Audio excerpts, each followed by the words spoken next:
If you have not yet checked out the previous video on the easiest way to become a millionaire, stop right now and watch that video first, because this video is useless without it. I know the world of stocks seems very complicated and boring. They use phrases like bull, bear, short, long, ETF, and all of this stuff is very intimidating. So I'm gonna cut to the chase and we're gonna focus on the 3 things you need to know about stocks and investing. If you can pay attention for the next 5 minutes, I guarantee you that you're gonna learn something that could potentially change your life. Now, there's 2 types of people who invest in stocks. There's people who put their money in a variety of stocks and let it sit there and grow. And then there's people who want to actively trade. They think, okay, I can invest in the right stock at the right time and cash out at the right time and make a large sum of money that way. Is it possible? Absolutely. But just how many people do you think manage to do that consistently? Almost nobody. Don't believe me? Well, you can ask any of the most famous investors of all time like Warren Buffett. They'll tell you the exact same thing, that they've yet to meet someone who can pull off investing at the right time consistently. And that's why lesson number 1 is hold funds, not individual securities. Funds own shares of hundreds of companies, so when you invest in them, you're essentially investing in hundreds of companies. Individual securities, on the other hand, are things like Google or Apple, individual stocks. And it's very risky to hold individual securities because if you only own Apple stock and Apple crashes, you lose a lot of money. If on the other hand, you were invested in a fund that happened to hold Apple as well as stock for 500 other companies, it would not affect your total investment as much. This brings up a very good question. Well, which type of fund should I invest in?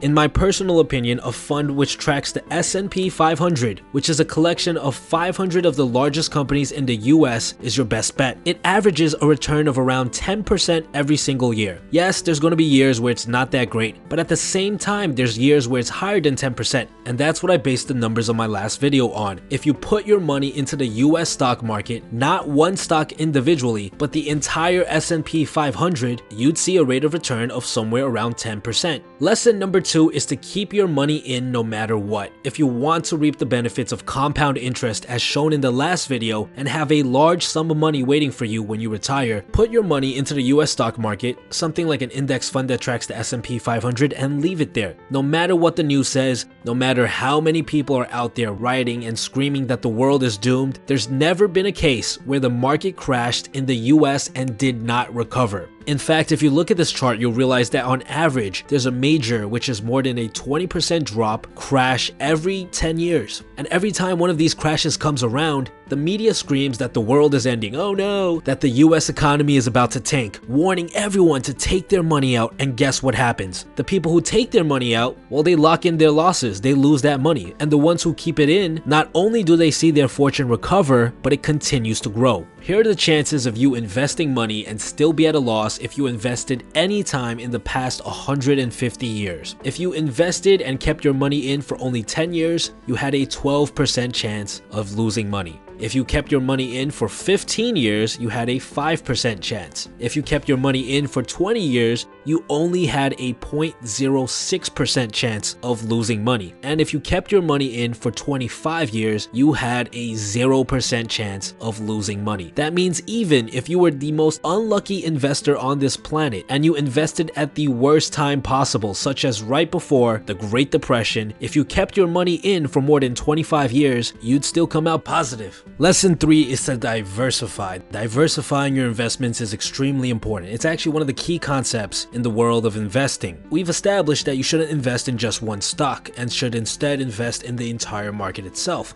Is this diverse enough? No, it is not. Even though we talked about how there's never been a crash the US markets did not recover from, you never know what might happen in 10, 20 years. And that's why you should have a portion of your investment in international stocks as well as bonds. I want to clarify that investing is a much more complicated subject than what we just covered. We've simply scratched the surface. If you are serious about investing your money and securing your financial future, I'd highly suggest you to check out the Reddit forum Personal Finance as well as Tony Robbins' new book Unshakable. I highly recommend the book. It's a very easy read, it's very short, and it's going to give you a lot more insight on these concepts. There will be a link in the description below. Stay tuned, guys.